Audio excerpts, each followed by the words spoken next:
공권력을 앞세운 대통령의 정치 방역 테러에 맞서 고통받는 국민을 향해 막말을 퍼붓고 있는 미래통합당과 주호영 원내대표에게 묻는다. 어제 어느 정치인이 광화문에 나온 국민들에게 공동선에 대한 무모한 일을 용서할 수 없다라는 발언을 했다. 미래통합당 주호영 원내대표이다. 민주당이 아니다. 이는 미래통합당 원내대표다. 무모한 일, 광화문 광장에 울려 퍼진 국민의 목소리가 무모한 것인가? 우리 헌법은 대한민국은 자유민주공화국임을 명확히 규정하고 있다.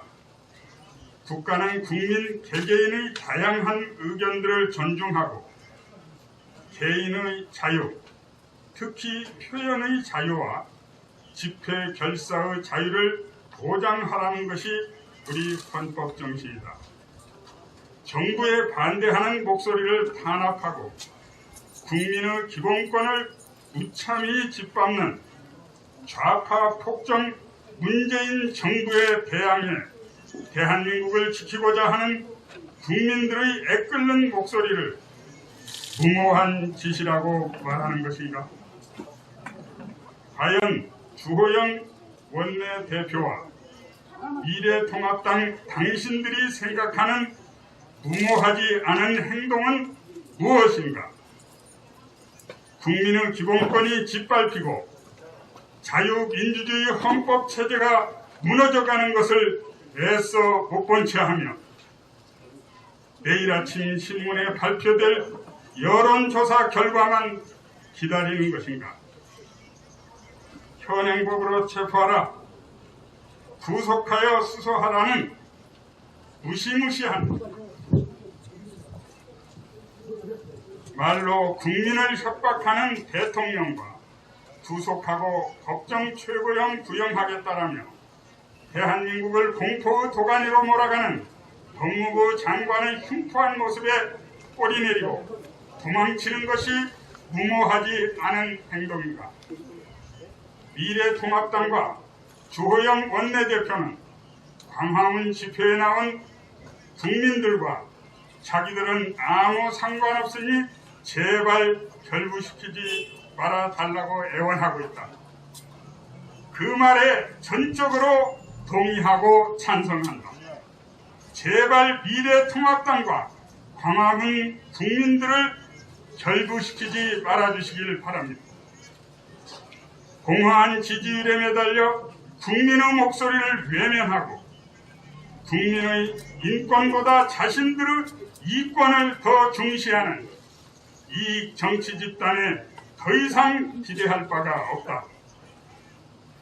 독재 파시즘으로 향하고 있는 문재인 정권과 민주당의 이중대는 바로 미래통합당이다.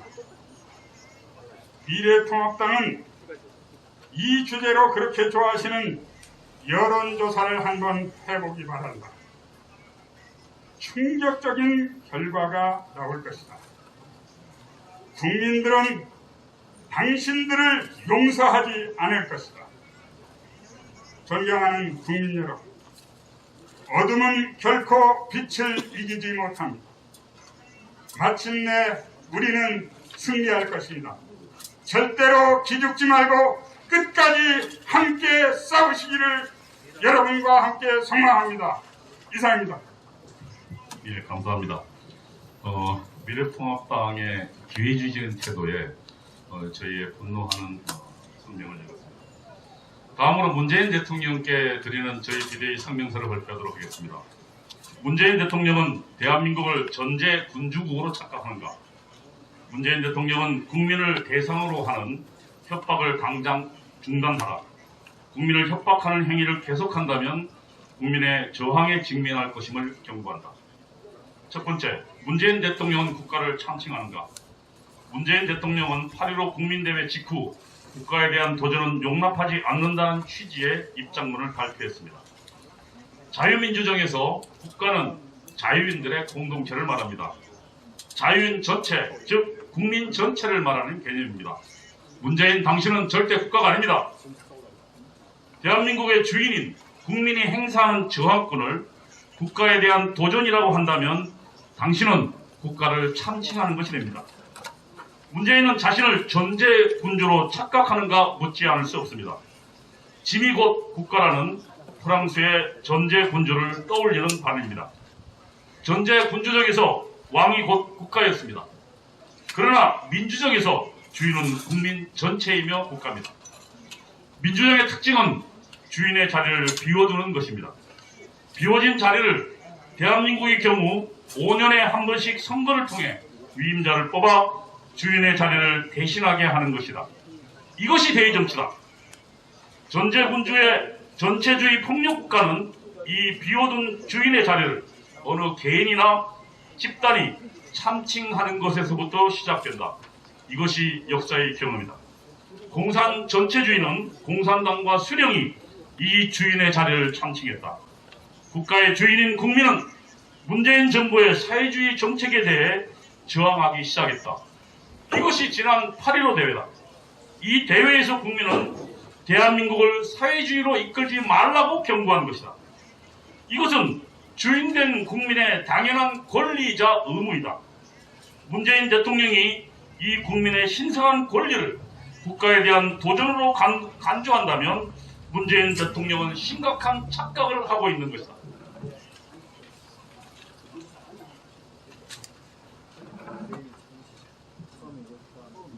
우리는 경고한다. 문재인 대통령은 자신을 국가로 참칭하는 것을 당장 중단하기 바란다. 두 번째, 공권력의 사용은 엄정하고 공정해야 한다.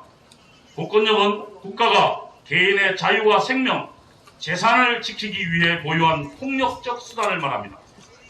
국가의 폭력적 수단인 공권력의 행사는 명백한 증거와 법적 근거에 입각해서 행사되어야만 한다. 그리고 그 행사는 공정해야 합니다. 문재인 대통령은 21일 국민들에게 공권력이 살아있다는 것을 꼭 보여주시기 바랍니다라고 했다. 문재인 대통령의 이 언급은 공정성을 상실한 언급이다. 8.15 광화문 근처에는 두 가지 대회가 있었다. 하나는 문재인 대통령의 저항하는 8.15 국민대회고 다른 하나는 민주노총이 주최한 집회다. 적어도 8.15 국민대회와 같은 똑같은 잣대로 공권력은 행사되어야 한다. 그러나 정부의 공권력은 공정하지 못하다. 민주노총의 집회에 대해 어떤 공권력도 행사하고 있지 않다. 이와 같은 문재인 정부의 불공정한 공권력 행사는 어제 오늘의 일이 아니다. 민노총 소속의 노조가 회사 간부를 죽도록 두들겨 팰 때 문재인 정권의 공권력은 어디서 뭘 하고 있었는가? 정권의 편의에 따라 움직이는 권력은 더 이상 공권력이 아니다. 만일 공권력이 엄격한 근거 없이 모든 사람에게 공정하지 않게 행사된다면 그것은 강도의 손에 쥐어진 칼에 다름 아니다. 자유인의 자유를 해치는 흉기가 될 뿐이다. 세 번째, 문재인 대통령의 필요한 경우라는 언급에서 공산 전체주의의 음습한 냄새가 난다. 문재인 대통령은 필요한 경우에는 현행범 체포라든지 구속영장을 청구한다든지 이렇게 엄중한 법 집행을 보여주기 바랍니다라고 언급했다. 문재인 대통령의 언급에는 음습한 공산 전체주의의 냄새가 납니다. 맞습니다. 필요한 것에 대한 판단을 누가 합니까? 공산주의자들은 필요한 것들을 자신이 판단해야 한다고 생각했습니다. 어리석은 민중들은 필요한 것을 판단한 능력이 없다고 생각했기 때문입니다. 공산주의자들이 집권한 모든 나라에서 전체주의 독재가 이루어진 것은 우연이 아닙니다. 문재인 대통령께 경고합니다. 대한민국은 자유인들의 자치에 기반한 나라이다. 나의 필요는 내가 결정합니다. 국가의 책임지라고 우리는 요구한 바도 없습니다. 우리는 나에게 필요한 것을 당신에게 판단하라고 요구하지도 않았고 권한을 위임한 사실도 없다. 문재인 대통령은 우리가 위임한 헌법과 법률에 따라서 판단하기를 바랍니다. 거기에 우리가 필요한 것이 모두 적시되어 있습니다. 함부로 판단하지 않기를 바랍니다. 이상입니다. 다음은 교회 변호인단에서 성명 발표, 내용과 성명 발표가 있습니다. 누가 먼저?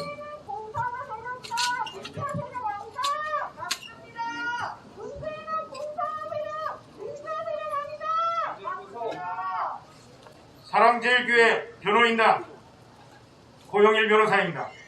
사랑제일교회에 대한 경찰의 불법 압수수색을 규탄하고 개인정보를 유출하는 서울시 경찰청장을 고발한다.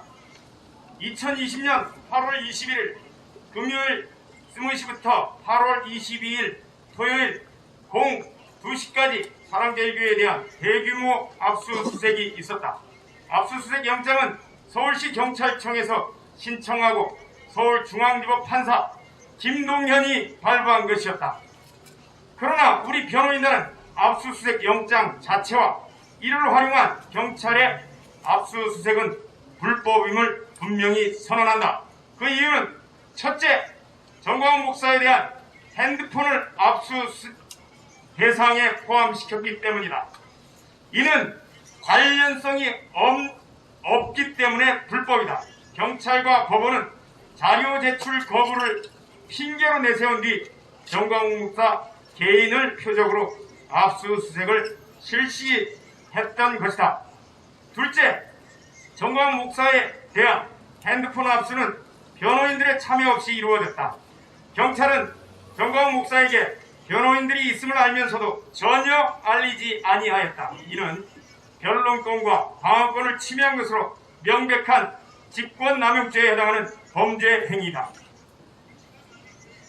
셋째, 압수수색 영장 기재 자체로 수색할 장소와 압수할 물건이 불일치하는 오류가 있었다. 즉, 경찰이 갖고 온 압수수색 영장에는 수색할 장소와 압수할 물건의 기재 내용이 서로 모순되게 기재되어 있었다. 즉, 수색할 장소를 특정할 수도 없었고 압수할 물건과 수색할 장소와의 연관성이 전혀 없었다. 따라서 명백한 불법 침입, 불법 수색에 해당한다. 넷째, 영장에 기재된 혐의 사실은 자료 제출 거부였으나 실제 압수는 아무런 관련성이 없는 정광훈 목사 개인 자료들을 집중적으로 수색하고 압수하는 형태로 이루어졌다. 압수 대상은 영장 혐의 내용과 관련성이 있어야 한다. 그러나 경찰의 압수는 혐의 내용과 압수 물건 간의 관련성이 전혀 없는 불법 압수였다. 더 큰 문제는 사경이 압수한 자료에 담긴 개인정보를 중대본이나 서울시와 공유하고 있다는 사실이 언론에 보도되고 있기 때문이다. 압수할 자료, 특히 개인정보를 관련성 없는 제3자에게 제공한 것은 명백한 공무상 비밀누설죄에 해당한다. 검찰은 서울시 경찰청장을 즉각 불법 건조물 침입, 불법 수색, 그리고 공무상 비밀누설죄로 수사해야 한다. 우리 변호인단은 이런 불법 행위와 인권 침해, 적법 절차 유린 행위에 맞서 대한민국의 법치주의를 지키기 위해서 싸울 것이다. 그리고 검찰은 즉각 서울시 경찰청장의 불법 행위를 수사하여 구속 기소할 것을 촉구한다. 두 번째 내용입니다. 방역을 빌미로 교회 예배를 전면 금지한 보건복지부 장관 박능후를 직권남용, 강요 및 예배 방해죄로 즉각 구속하라. 보건복지부 장관 박능후는 8월 18일 소위 수도권 방역조치 강화 추진계획이라는 것을 발표하였다. 2020년 8월 19일 0시부터 수도권 거리두기 2단계 방역조치를 강화하겠다고 하면서 그 실행 내용으로 50인 이상 실내 모임 금지, PC방 등 고위험시설 12종이 영업을 제한한다고 하였고 실내 국공립시설 운영 중단을 한다고 발표하였다. 그런데 박능후는 2단계 방역계획에 느닷없이 8월 19일 0시부터 서울, 경기, 인천 지역 모든 교회에 대해서 전면적 예배 금지 및 모든 교회 주관 대면 모임을 전면 금지한다는 내용을 포함시켰다. 이는 명백한 불법이며 직권남용이다. 일개 보건복지부 장관에 불과한 자가 아무런 권한 없이 수도권 모든 교회 예배 금지를 강행한 것은 직권남용, 강요, 그리고 예배방해죄의 중범죄에 해당한다. 검찰은 즉각 박능후를 수사하여 구속하여야 한다. 예배의 자유는 헌법상 기본적 인권이며 침해될 수 없는 천부적 권리로서 인간의 존엄성을 유지하고 행복을 추구하기 위하여 반드시 필요한 매우 중요하고 핵심적인 권리에 해당한다. 이는 박능후가 가진 권한 범위도 모른 채 국민의 기본권인 예배의 자유를 마구 짓밟고 있는 것이다. 따라서 우리는 다음과 같이 요구한다. 첫째, 박능후는 즉각 예배 금지 조치를 철회하라. 둘째, 검찰은 직권남용, 강요, 예배 방해죄로 즉각 구속하라.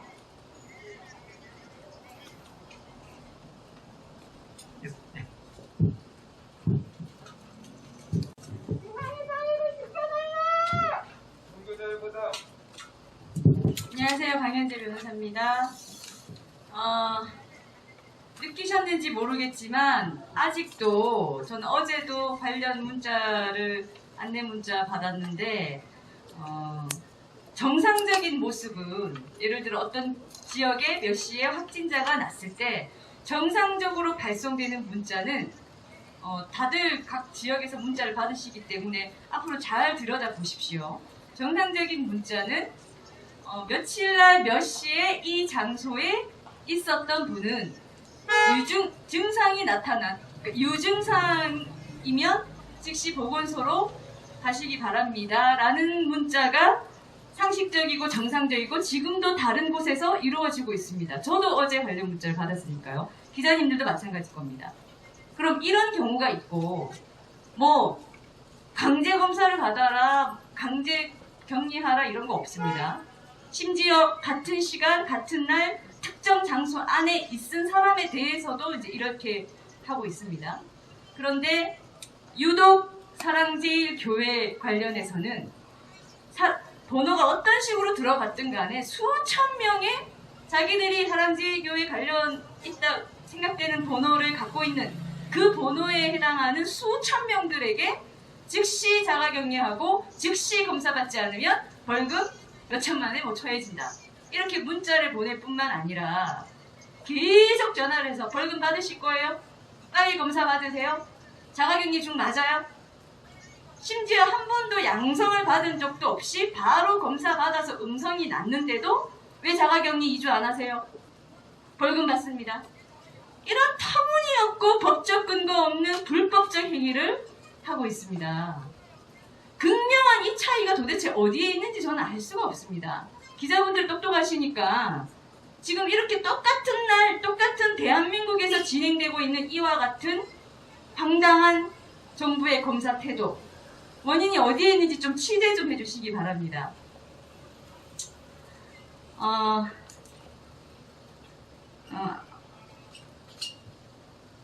어제 아직도 두 가지 부분에 있어서 저희는 정부에 명확히 다시 요구합니다. 첫 번째, 문재인 정부는 숫자를 너무나 좋아합니다. 숫자를. 저희가 매일 신규 확진자 수를 얘기하고 이 숫자만 언론에 도배를 하게끔 나오는 것이 얼마나 국민을 잘못 미혹시키고 불안만 떨게 하는 것인지를 수차 지적을 했습니다. 지금 평균 총 검사 수가 거의 3만 4만을 찍고 있어요. 검사 대상자 수가 3만 4만을 찍고 있다고요. 평소에 8천이나 10,000명을 찍었을 때 나온 숫자와 3만 4만을 검사했을 때 나온 숫자가 다를 수밖에 없는데 그래서 계속 얘기하는 것이 10,000명을 검사해서 나온 숫자를 얘기하다가 3만 4만 검사해서 나오는 숫자를 얘기하면은 사람들이 똑같은 조건에서 갑자기 어떤 확진자가 갑자기 생겨서 큰일 났다, 난리 났다 이런 오해를 한단 말입니다. 정부는 국민에게 코로나 가지고 겁주는 게 중요한 게 아니고 정확한 사실 인식을 하게 할 의무가 있습니다. 감염병에 있어서 중요한 것은 확진자 숫자가 아니라 확진자의 확산 추이라고 제가 말씀을 드렸습니다. 추이를 보려면 비정상적으로 급증하고 있다는 것은 비율로만 알 수 있는 겁니다. 초등학생도 아는 사실 아닙니까? 근데 오늘도 한번 핸드폰으로 기사 검색해 보시거나 문자 검색해 보십시오. 비율 얘기가 단 하나도 나오는지요. 또 신규 확진자 몇백 명. 뭐 국민들 협박하는 겁니까? 아니면 국민들이 다 쫄기를 일부러 바라시는 겁니까? 정확한 통계치를 발표해서 국민들이 정확한 이 코로나에 지금 대한민국에서 어떤 추세인지를 알게 해야 될 거 아닙니까?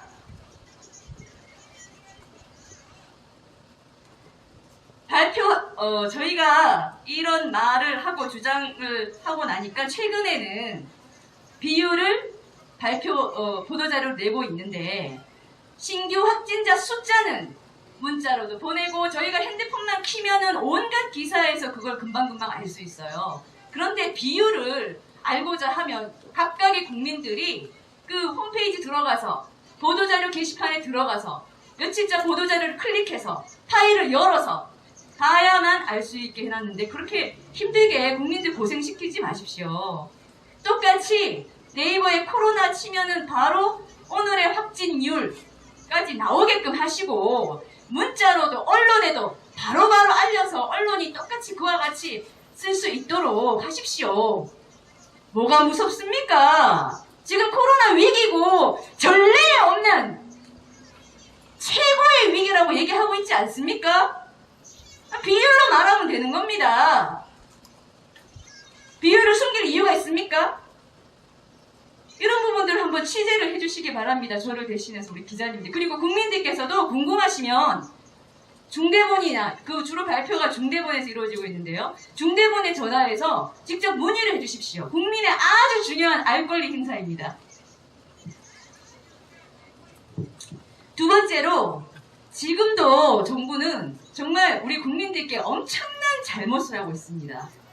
지금도 보면 사랑제일교회발 누적 확진자 수 몇백 명, 또 심지어 요새는 어느 다른 교회발, 무슨 빨 이렇게 나가는 누적 확진자 수 지금 많이들 보고 계시죠. 제가 이것이 100% 거짓이고 기만이라는 얘기를 지금 하려고 합니다. 자, 사랑제일교회 빨이 뭘까요, 여러분? 사랑제일교회의 교인인 사람과 접촉해서 감염된 누적 확진자 수일까요?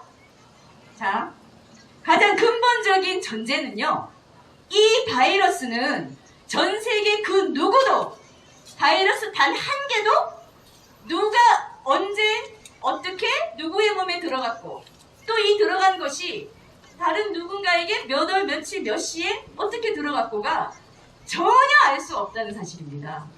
과학적으로 0.0001도 증명할 수 없는 사실이라는 겁니다.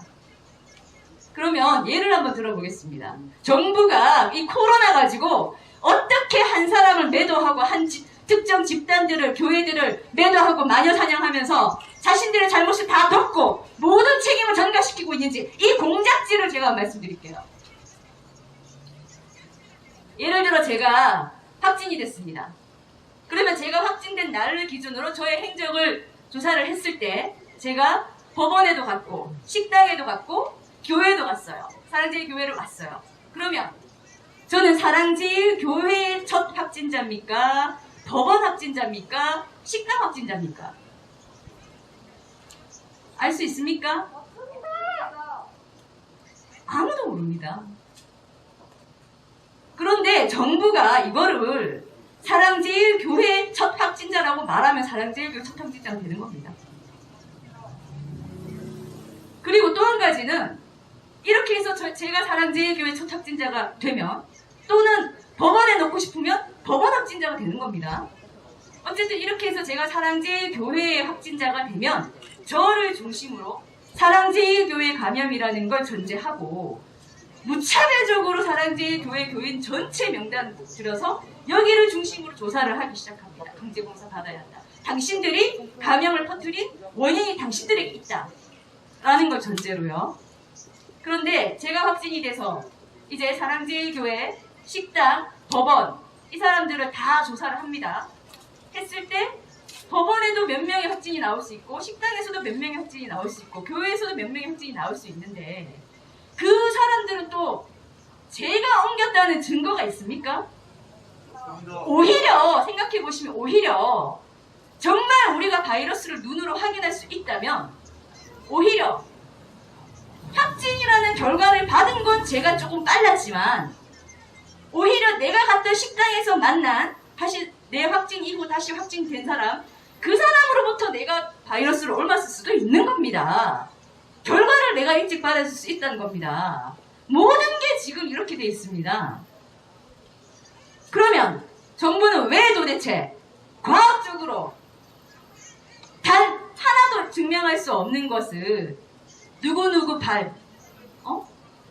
어느 지역에서 첫 확진자 발생해서 그 아이로 인해서 그 사람으로 인해서 검사 다 해보니 그곳에 있는 사람들이 다 감염된 것처럼 왜 자꾸 이렇게 발표할까요?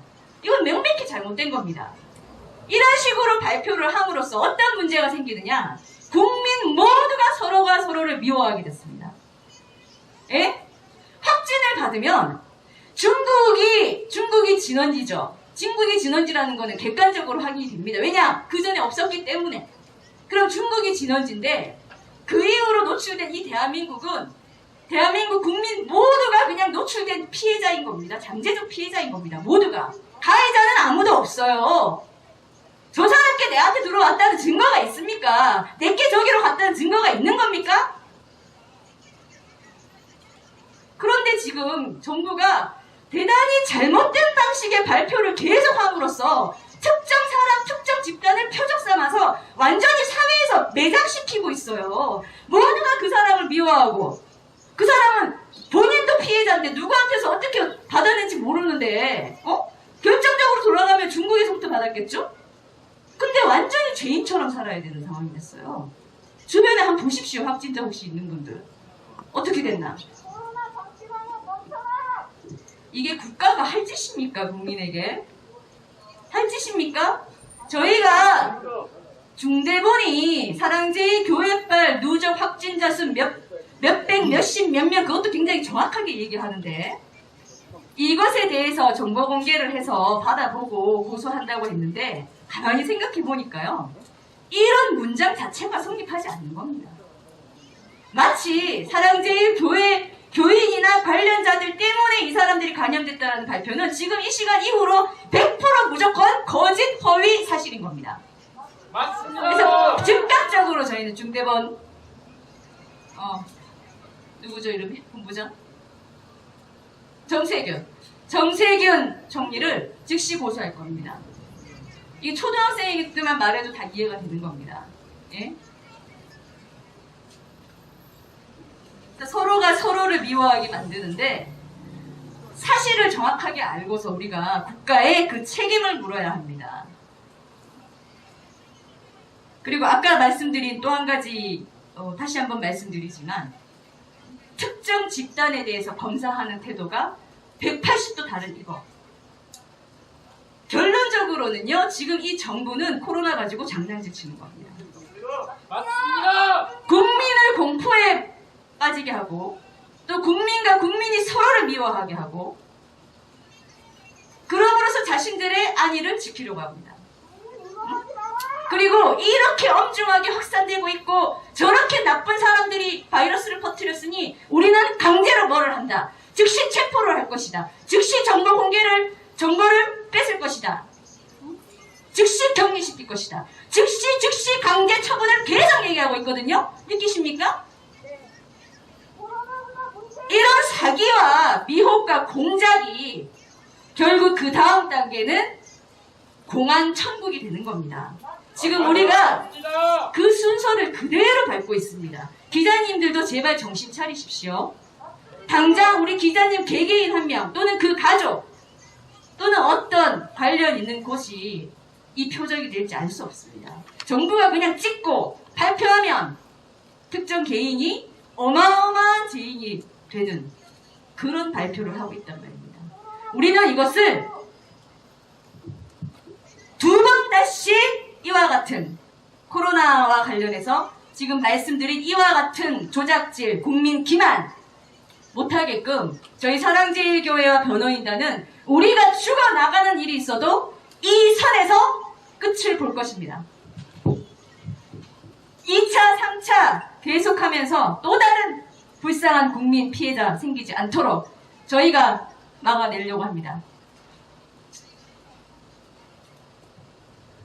정부가 하는 것은 기만질이고 조작질이고 거짓 발표이고 거짓 선동이고 거짓 협박입니다. 그리고 지금 저희가 말하는 것은 과학입니다. 과학입니다, 여러분. 그리고 상식입니다. 국민 눈과 귀를 그만 속이십시오. 이 시간 이후로 반드시 국민들이 핸드폰만 키면 확진율의 추이가 어떻게 되는지 알도록 하십시오. 그리고 누구 누적 확진자 이런 식으로 이 사람을 매장시키고 이 사람을 죄인으로 이 땅에서 살고 싶으면 정확한 과학적 증거를 가지고 오십시오. 어디 국가가 이렇게 쓰랍니까 도대체? 지금 곳곳에서 죄인 아닌 죄인으로 사는 피해자들이 있어요. 저희 교회 관련자들뿐만 아니라 완전히 상관없는 그 누군가도. 정부는 국민의 협상말로. 예, 자 그리고 저희가 지난번에 언론 고발 고소건 얘기를 했는데요. 지난번에 누락된 부분이 있습니다.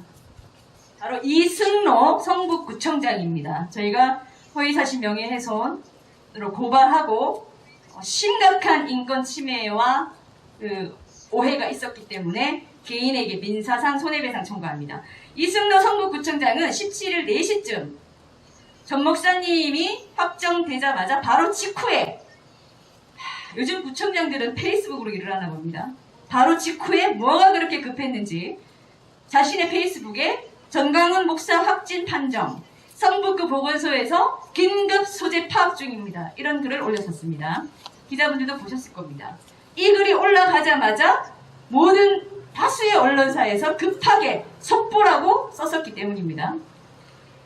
그 후에 잇따라서 그 기사의 댓글에는 온갖 매도하는 댓글이 달렸습니다. 사람을 완전히 바보로 만들었습니다. 그러나 사실 확인 결과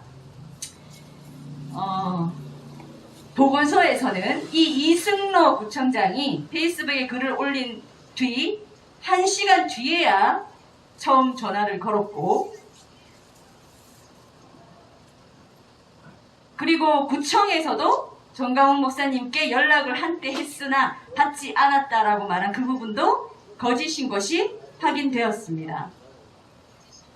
이승로 성북구청장에게 묻겠습니다. 성북구 구청장이면 전광훈 목사님도 성북구민입니다. 구민 한 명 한 명의 건강과 안전이 구청장의 책임 아닙니까? 왜 전광훈 목사 한 개인에 대해서 긴급 소재 파악 중 이런 확인조차 최소한의 기본 의무도 없이 구청장이라는 사람이 이런 글을 올려서 또다시 매도당하게 만듭니까? 그러고 나서 사죄하셨습니까? 이런 엄청난 일을 하고도 사죄하셨습니까? 공식적으로? 제가 알기로는 이 일 이후에도 뭐 라디오 인터뷰, 어디 방송 이런 데 나가셔서 왜 성북구 보건소의 입장이 맞는지 이런 것들을 얘기하신 걸로 기억이 나는데 최소한의 인간된 도리라는 것이 있습니다. 전광훈 목사님께 즉시 사죄하시고 형사 고소와 민사 손해배상은 그것대로 받으시기 바랍니다. 네, 지금 여기까지 하겠습니다. 사랑제일교회 변호인단에서 마지막 성명서 발표하도록 하겠습니다. 특정 국민들의 개인정보 및 위치 정보를 불법 수집한 중대본 정세균과 이를 악용 특정 국민에게 질병 검사를 강요한 서울시장 직무대행 서정엽을 즉각 처벌하라. 2020년 8월 1일 서울시장 직무대행 서정엽이라는 자는 특정 국민들에게 문자 또는 전화를 걸어 질병검사를 강요하였다. 그리고 중대본 정세균은 서정엽에게 특정 국민들에 대한 개인정보와 위치정보를 불법 제공하였다. 이를 각 개인정보보호법 위반 및 형법상 직권남용 및 강요죄에 해당한다. 개인정보법 정보보호법 위반 및 형법상 직권남용 및 강요죄로 이들을 고발한다. 검찰은 이들을 즉각 구속하기 바란다. 중대본 정세균과 서울시장 직무대행 서정협은 공모하여 8.15 광화문 집회 참가자들을 탄압하기 위한 방편을 수립하였는데 그 내용은 8월 10월 광화문 일대 휴대전화 개인정보 및 위치 정보를 불법 수집한 후 이 정보를 바탕으로 특정 국민들에게 질병검사를 강요하기로 한 것이다. 이는 명백한 개인정보보호법을 위반한 것이고 형법상 직권남용 및 강요죄에 해당한다. 이러한 행위는 집회 참가자들을 겨냥한 것이기 때문에 더욱 큰 문제가 아닐 수 없다. 이들의 불법 행위는 헌법상 보장된 집회의 자유를 멋대로 유린하는 결과를 초래하고 있기 때문이다. 대한민국 건국길에 이러한 일은 상상할 수도 없었고 전례도 없었다.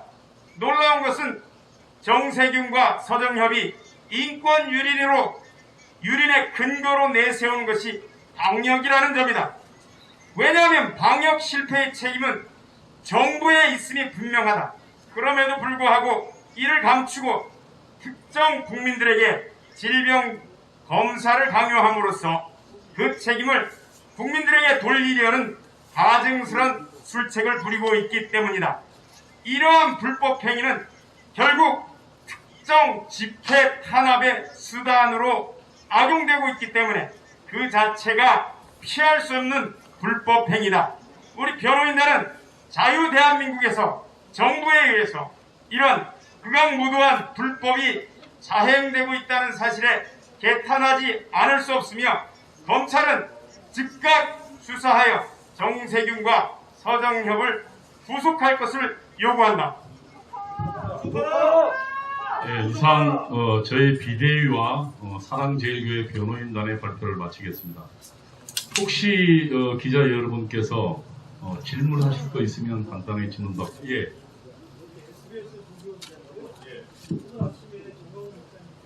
예. 예.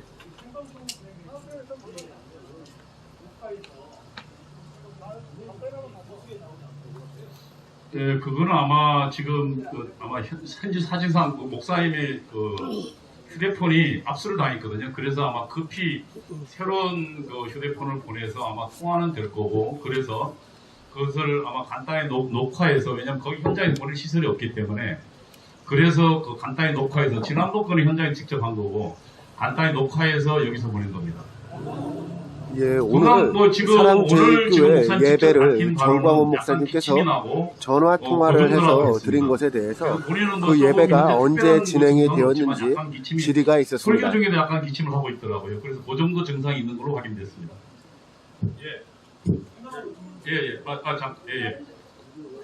먼저 네네. YTN 박현입니다. 정광훈 목사가 핸드폰을 압수수색 당하셨다고 했는데 어디서 그러면은 압수를 당하신 건지? 정광훈 목사 핸드폰은 그 교회 지금 그 서울 의료원에 지금 그 격리돼 있지 않습니까? 거기 휴대폰을 갖고 들어가면 아무 문제가 없는데 그것을 지금 경찰에 와서 불법적으로 압수해 간 겁니다. 서울 의료원에서? 서울 의료원에서. 정광훈 목사님의 개인 휴대폰을 경찰이 압수수색하였다고 합니다. 목사님 관련 질문이라서 제가 좀 받겠습니다. 추가 한두 분만 받겠습니다. 목사님 관련 질문이다. 그럼 다른 질문 있습니까? 예.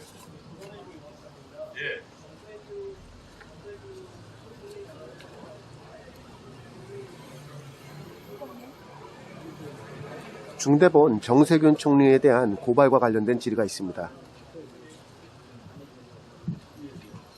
예, 당연히 지금 그 범죄를 수사하려면 저희들이 고발장을 제출하는 게 맞습니다. 그래서 다음 주 수요일 내로 정세균 총리, 그리고 박능우 보건복지부 장관, 그리고 서울시장 직무대행 서정엽뿐만 아니라 각 지방자치단체장들 중에 이렇게 명단을 제출할 것을 강요하고 자가격리를 강요하고 진단검사를 강요하는 행위에 대해서 저희들이 고발장을 접수할 예정입니다. 그리고 개별적으로 접수하는 분들도 상당히 많은데 개별적으로 접수하는 분들에 대해서는 저희들이 고발장 형식을 제공해주고 있습니다.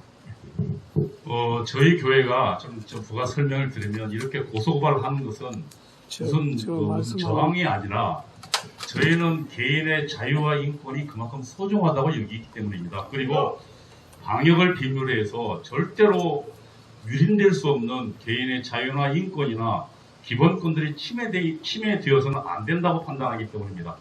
예. 예. 네, 원일대 기자입니다. 그 경찰이 압수수색 이후에 계속 수사를 하고 있다고 하는데 뭐 변호인단에게 좀 출석을 요구한 사실이 있는지 좀 여쭤보고 싶습니다. 현재까지는 변호인단 출석 요구한 거 없죠? 저희 출석 요구 받은 거 없습니다. 그리고요, 잠깐만. 그 이유는 현재 정광 목사님에 대한 그 영장 청구 범죄 사실이 감염병 예방법 위반인데, 감염병 예방법 위반으로 수사를 하려면 지금 시설에 격리되어 있는 상황에서 경찰이 수사를 할 수 없지 않습니까? 예, 그런 현실적인 사정이 있습니다. 맞아. 예. 아니, 한 번 더, 예.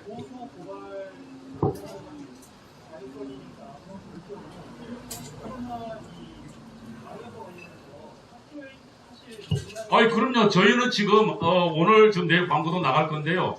저희가 지난번 기자회견 때 밝혔지만, 저희는 모든, 예를 들면 그 서울시나 성북구청 보건소가 요구하는 모든 자료를 다 공개했고, 그리고 저희가 요구한 거 방역에 계속 협조해 왔습니다. 우리는 사랑제일교회 여기 변호인단 계시지만 사랑교회 확진자 발생하자마자 교회 폐쇄했고요. 그리고 집회에 참여하지 말라고 7번에 걸쳐서 우리는 8.15 집회에 나가지 말라고 사랑교회 교인들에게는 대상으로 했고요. 아마 멘트 이야기 하시는데 멘트는 이제 그 전에 저희가 아시지만 저희 사랑제일교회 교인들을 참여하는 멘트들이 나간 건 있는, 그건 아마 멘트를 자르지 못한 책임이지만 그거는 이제 그 전에 관성적으로 나갔던 거고 저희는 다 교인들 문자로 보냈고요. 저희가 협조 안 한 사실이 없습니다. 저희는 이 시점에 명백하게 말씀드린 거는 저희는 법에 따라서 엄중하게 요구하는 것들에 대해서 엄격하게 대응했고 엄격하게 협조하고 있고 저희는 또한 이 코로나 바이러스가 적어도 국민들에게 더 이상 번져나가지 않도록 국민의 의무를 다하고 있다는 것을 명백하게 말씀드립니다. 네, 아까 마지막으로 누구 질문하신다는데, 예. 저희 경찰 왔을 때 OBS 윤총장이랑 예. 경찰이 와서 압수수색했을 때 변호인단이 같이 있었다고 하는데 또 어떤 내용들 압수했고 혹시 문제가 되는 자료가 있는지 좀 알고 싶습니다. 저는 좀 간단히 말씀드리면 우선 검역에 협조한다는 건 이렇습니다. 아마 몇 가지 그 교회의 위치를 거기에 지금 예를 감염된 사람이 없지 않습니까? 없을 경우에 아마 지금 필요한 것은 저희가 압수영장을 요구했던 그런 변호인도 계시지만 전날 요구했던 건 그러면 당신들이 필요한 것을 적시해라 라는 거거든요. 그러니까 지금 이거는 검역의 필요에 따라서 방역의 필요에 따라서 압수수색하는 겁니다. 사랑제일교회 불법 집단 아닙니다. 예배드리는 종교자격이 있는 집단이에요. 근데 거기에 지금 압수수색할 때는 필요를 적시하고 그것만큼만 해야 됩니다. 그래서 변호인단이 거기에 대해서 오늘 지금 발표한 것도 그 필요와 당신들이 압수의 관계에 서로 인과관계가 없다고 주장하는 겁니다. 거기에 대해서 보충 설명. 예, 더 이상 질문할 거 없으면 이상으로 마치도록 하겠습니다. 예, 감사합니다.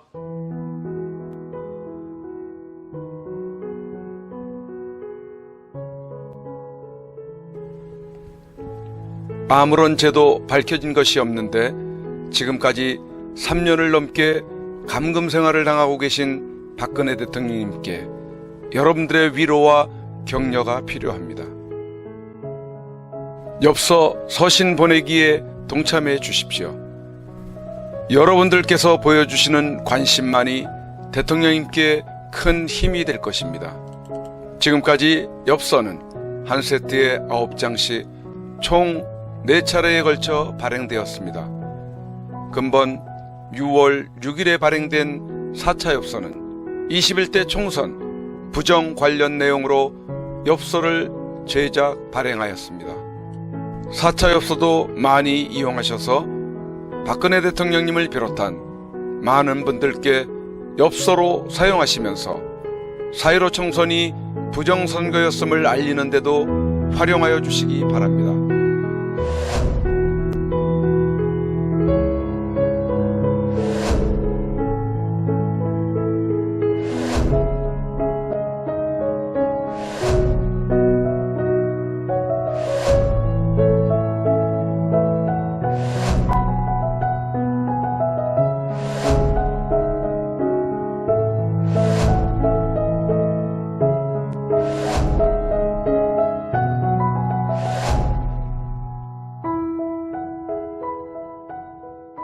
주문 방법에 대해 안내해 드리겠습니다. 엽서 구입은 선구자 방송으로 해 주시면 되겠습니다. 한 세트 총 9종으로 1만원에 보급을 하며 우편 택배 발송비와 선구자 방송 후원이 포함되어 있음을 이해하시고 구매를 해주시면 감사하겠습니다. 구입 방법으로는 엽서 대금 입금 후 선구자 방송 핸드폰 010-2507-4861에 문자로 1차, 2차, 3차, 4차 엽서인지를 구분하여 표기해 주시고 주문자 성함과 주소와 연락처와 구입하고자 하는 세트 수량을 표기해 문자로 보내주십시오. 예를 들면 1차 엽서 1세트면 1차 1세트, 2차 1세트, 3차 1세트, 4차 1세트 또는 1차 2세트 아니면 그 이상이면 그 이상 필요한 수량을 표기해 주시면 되겠습니다. 미국, 일본, 기타 외국에서 주문 시에도 문자로 외국의 연락처, 받으실 분 성함, 주소, 수량을 알려주시면 되겠습니다. 입금 은행 계좌는 농협 360-02-140392 예금주 황진무. 이와는 별도로 여러분들이 직접 서신을 보낼 시에는 구치소 주소 경기도 군포시 군포우체국 사소함 20호 수용자번호 503 박근혜 대통령 기하 또는 다른 수감자분들께도 보낼 시에는 예시해드린 수용자번호를 참고하여 보내시면 되겠습니다. 여러분들의 적극적인 많은 참여를 바랍니다.